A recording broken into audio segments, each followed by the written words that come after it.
sagalee qeerrooti. Sagaleen qeerroo torbaanitti guyyaa 3 diddaa uummata Oromoo fi saboota cunqurfamoo impaayera biyyattiin mara akkasumas shira mootummaa abbaa irree wayyaanee kan gabaasu. Kun sagalee qeerrooti.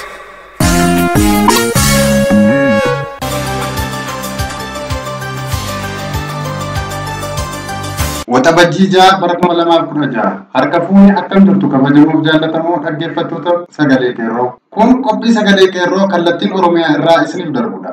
Akkuma barame dursa oduu isiniif dhiyeessina. Oduu kan isiniif dhiyeessu Jaallee Jiituu Gadaati. Itti aansuun qophii addaa mata dureen isaa qabsoo biyya biraa irraa uummanni Oromoo maal barataa kan jedhu karaa Jaalloolee Buttaa isiniif dhiyaata. Walaloo du'a Dr. Daani'el ilaalchisee Jaallee Jiituu Gadaa qopheeffattee of harkaa qabdi. Walleen warraaqsaas qaama sagantaa keenyaati. Isin keessummeessaa kan isin waliin turu an Irbuu Sabaati. Amma sududumaan gara oduuttan isin dabarsa. Fincila xumura gabrummaa kattaa buraayyuu irratti dhalatee mootummaa wayyaanee dargaggoota hojii humnaan bulan waraana agaaziin meeshaa waraanaan reebsise. Odeessi sagalee qeerroo Finfinnee akka ibsetti dargaggoonni Oromoo ajjeefaman 2 kanneen hojii humnaan bulanii fi hanga gabaasi kun dhugaa'etti maqaan kan adda hin baane ta'uun beekameera. Walitti bu'iinsa saboota biroo fi Oromoo gidduutti dhalatee humni waraanaa kun uummati Oromoo gara walitti bu'iinsa sabaatti fuula deebifatee qabsoo sirna garbummaa irratti taasisu irraa akka duuba deebi'uuf yaadamee yakka ajjechaa raawwatame ta'uun hubatameera. Yeroo ammaa kana dargaggoonni Oromoo hojii dhabdummaa Oromiyaa guutuu irraa kattaa fi buraayyuu keessa jiraatan gama tokkoon barnoota yuunivarsiitii fi kolleejiiwwan adda addaa irraa ba'anii hojii dhabdummaan kan jiraatan amma immoo tasuma jireenya isaanii gara mana hidhaa karchallee taasisuu wayyaaniin dargaggoota Oromoo baay'inni isaanii 200 ta'an mana hidhaatti funaanuun isaanii beekameera. Oduu biraan warraaqsi fincila xumura gabrummaa marsaa 5ffaan godina Walisootti kan eegalee fi addatti immoo gootonni barattoonni Oromoo mana barumsaa sadarkaa 2ffaa fi qophaa'inaa gara Suudukii adda durummaan warraaqsa kan finiinsan yoo ta'u mootummaa wayyaanee tajaajila neetworkii balleessuu irratti xiyyeeffachuun sochii uummataa ukkaamsuuf yaalii guddaa godhus warraaqsi fincila xumura gabrummaa kun afaan qawwee fi loltuun ukkaamfamuu kan hin dandeenye ta'uun itti fufuu warraaqsi daran jabaachuun finiinaa jira.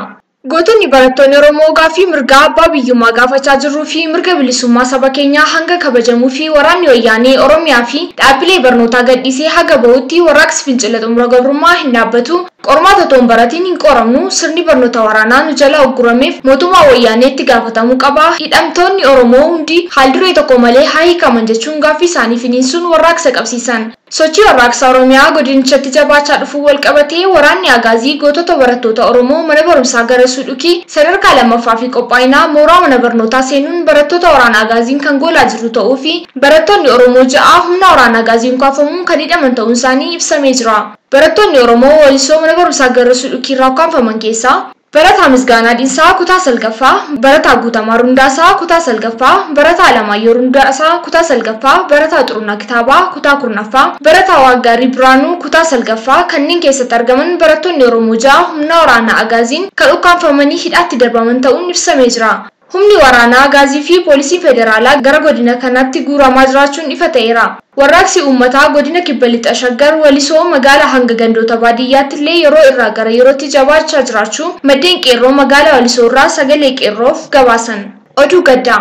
Shira Alagaatii Yuunivarsiitii Jimmaatti lammii Oromoo kan ta'e Dr. Daani'el Gizaachoo lubbuun dabarte. Dr. Daani'el Gizaachoo muummee meedisiniitii Yuunivarsiitii Jimmaatti bara 2016 kana keessa eebbaaf kan qophaa'u yoo ta'u akka Itoophiyaatti barattoota fayyaa ciccimoo 6 filatamanii barnootaaf Jarman deemuuf jedhaman keessaa tokkodha. Dr. Daani'el nama quuqama lammiisaa qabu yoo ta'u namoota gara fuulduraatti Oromiyaaf furmaata waaraa fidu jedhamanii abdataman keessaa tokko ture. Filmaanni inni barnoota fagoo deemuuf dandeettii isaatiin argate namoota yakka kana irratti raawwataniif hinaaffaa ture. Kanas karaa isaa hambisanii ilmaan isaanii ergataniif osoo daandii soqanii guyyoota muraasa darban kana bashannanaaf Jimmarraa gara Aggaaroo deeme achitti akka tasaa dhibee muraasa yaalamee fayyuu danda'uun qabamee Jimmatti deebi'ee harka Oromaan osoo yaalamu qoricha qaama namaa adochuu humna isaa olitti talaalliidhaan kennanii fi dandamachuu dadhabee lubbuun isaa dabarte. Sagaleen qeerroo maatii Dr. Daani'el Gizaachoo fi uummata Oromoo maraaf jajjabina hawwa. Waanan godin beeku Mona jagatti Walif na jagatte daniya Warri gadugaati matahaana jijjiirriti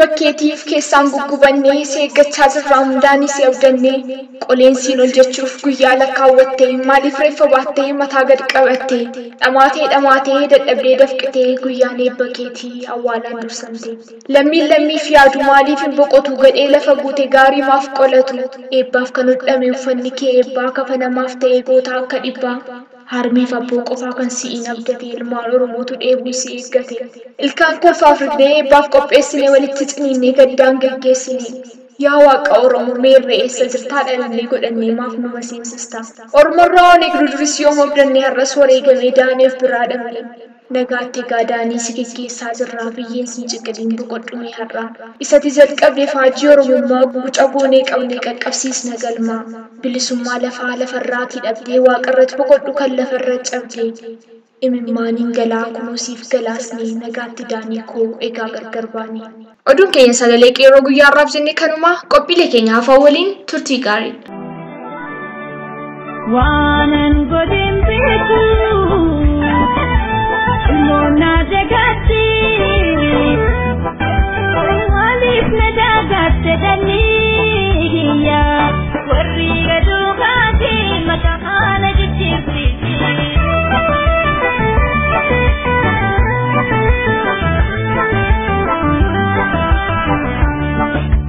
Qabsoo biyya biraa irraa uummanni keenya maal barataa? Gabummaa jalatti kufuun Oromiyaa biyya lafaa irratti isa duraa miti, isa dhumaas ta'uu hin danda'u.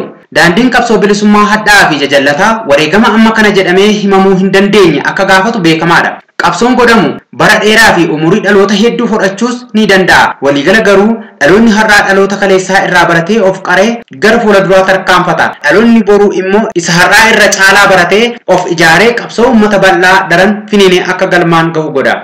Mee qabsoo uummata Afrikaa kibbaa South Afrikaa gabaabatti haa ilaallu. Waanan godhin beeku Mona dagatti Maaliif na dagatte daniya Warri gaduu baate maqaan jijjiirti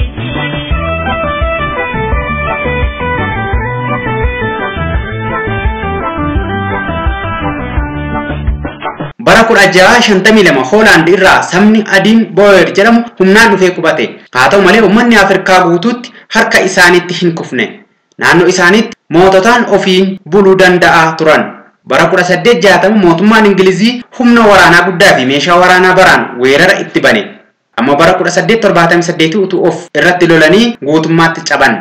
Sana booda mootummaa sanyii balfatu mootummaa apartheid jedhamee beekamu kan uummata bifa addaan baasu dhaabbatan. Adii fi gurraachi jiruu fi jireenyaanis ta'e seeraan adda bahan. Bara 1912 African National Congress qabsoo uummata gurraachaa gaggeessuuf dhaabbate. Bara 1913 gurraachi lafa bitachuu fi qabaachuu mirga hin qabu kan jedhu labsiin lafaa bahe.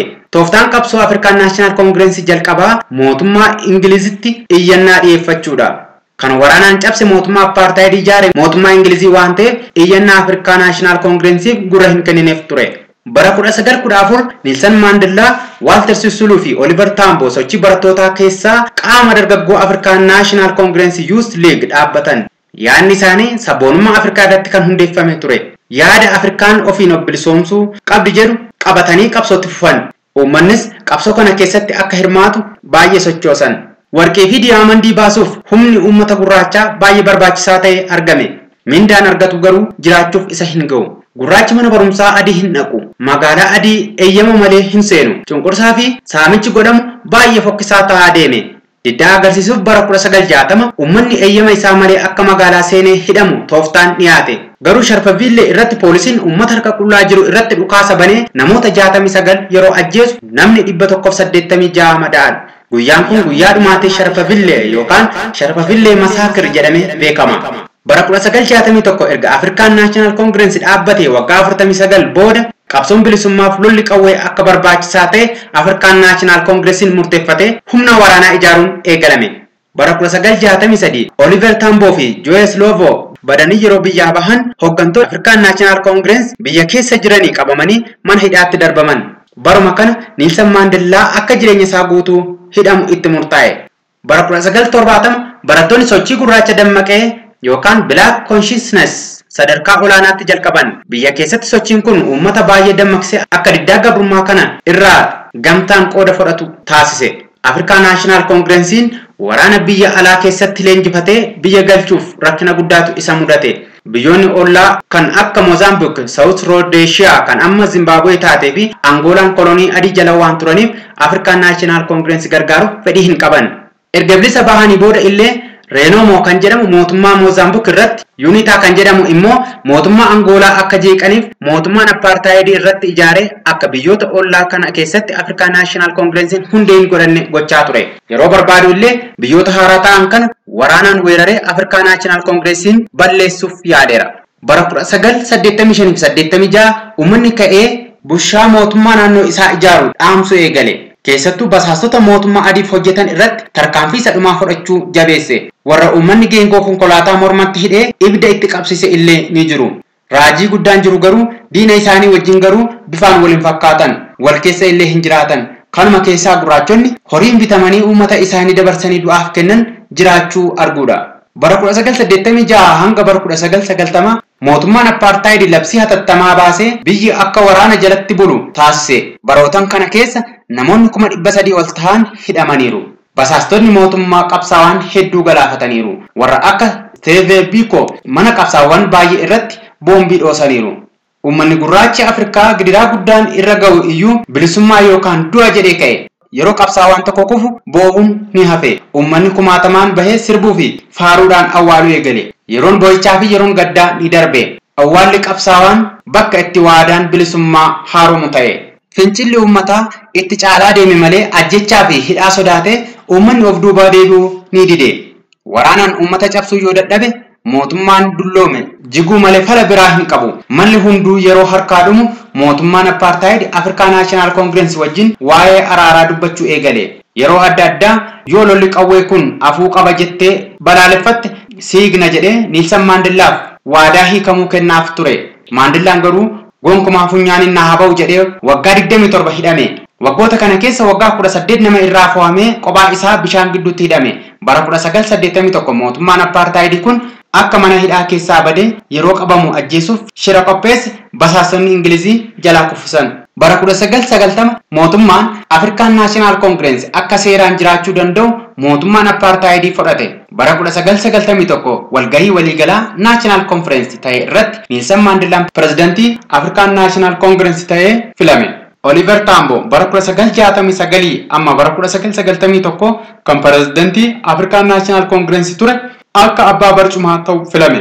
Oliver Tambo jireenya isaa guutuu African National Congressiif hojjechaa kan ture bara 1993 boqote. Akka waliigaltee mootummaa fi African National Congressitti namni tokko sagalee fi filmaata tokko haa qabaatutti eebila bara 1994 filatamee filmaata ta'e irratti African National Congress dhibbeentaa 62 qabxii 6 argatee mo'e. Caamsaa 10 bara 1994 Nelson Mandelaan eebbaan pirezidantii biyya Afrikaa kibbaa ta'e.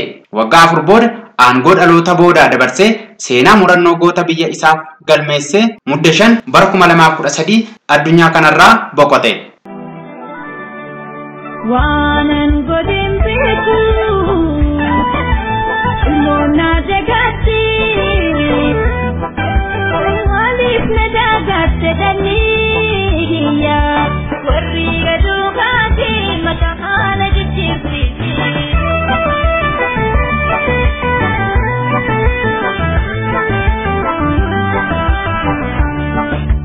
Nuyi qabsoo uummata Afrikaa kibbaa kana irraa maal barannaa? Tokko qabsoo lola qawwee mootummaa cabsee bilisummaa fiduuf qofaa isaa gahaa miti. Galma injifannoof murteessaan fincila uummata bal'aa akka ta'e ifa jira. Mootummaan apartheid kan guutuu biyya Afrikaa kibbaa balleessuu danda'u meeshaa waraanaa baraa humna niwukileer kan qabudha. Jabeenyi waraanaa fi meeshaan waraanaa utuu kan gargaaru ta'e mootummaan apartheid barbaraan jiraata. Garuu fincila diddaa uummata bal'aa meeshaa waraanaa fi waraanni jabaan cabsuu danda'u tokko illee akka hin jirre seenaatu ragaa mul'ataa nuuf ta'aa jira. Meeshaa waraanaa fi jabeenya waraanaa TPLF qabdu kan apartheid wajjin wal cina qabne yoo ilaalle fardaa fi lafa. Waraanni TPLF ofii iyyuu waan nyaatu dhabee uummata saamaa jira. Mootummaan apartheid meeshaa waraanaa hunda ofiif tolfata. Mootummaan TPLF kadhaan jiraata.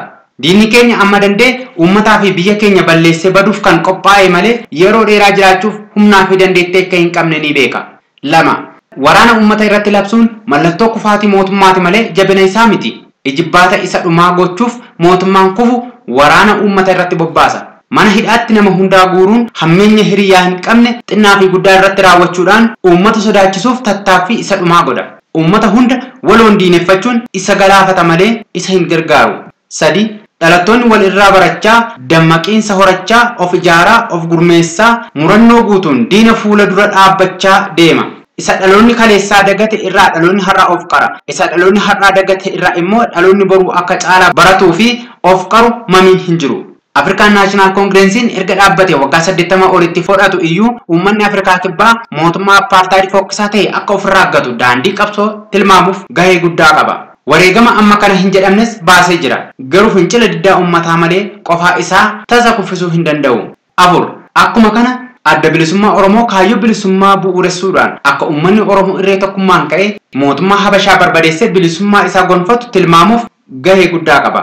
Amma xumura qabsoo bilisummaa kaayyoo dhaabbatee kanaaf qabsoo hadhooytuu gochuun dirqama. Uummanni Oromoos dhaaba isaa kana diina irraa tiksuu fi marasiifachuun hojii isaa ta'a. Kaayyoon bilisummaa adda bilisummaa Oromoo qabatee ka'e har'a qabeenya dhuunfaa kan uummata Oromoo bal'aa ta'ee jira. Qabeenyaa dhuunfaan kan uummata Oromoo ta'ee jira.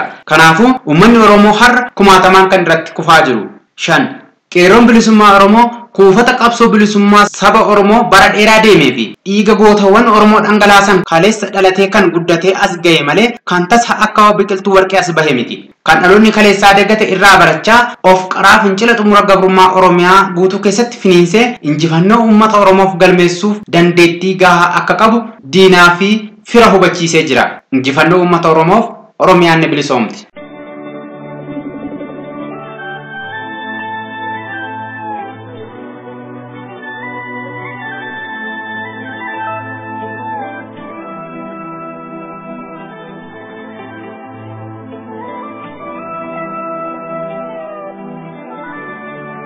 Waanan godhin beeku Mona jagatti Maaliif na dagatte dhaniyya Warri gaduu kaati maqaa na jijjiirsiisi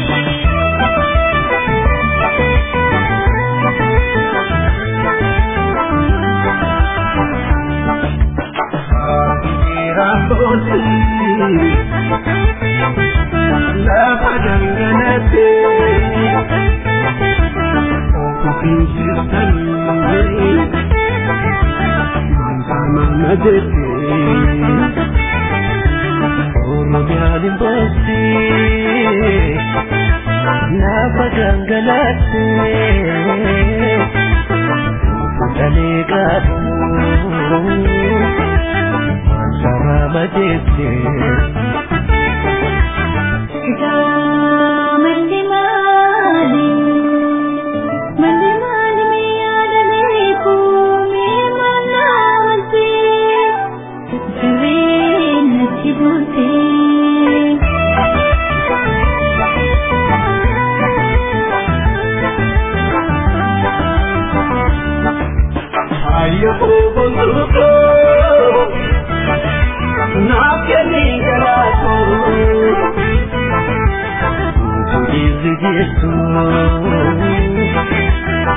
Sabam tuatiku Buina yoko Aku siwana Isupina eki Usanirana Sayere bote Wana nyadu sade Tu jale Isan kita darbe Usul punjiru Makan zikiraku Kimi gato Unitin dabatu Kimi gato Oni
Sagantaa keenya guyyaa har'aaf jenne kanumaan goolabna.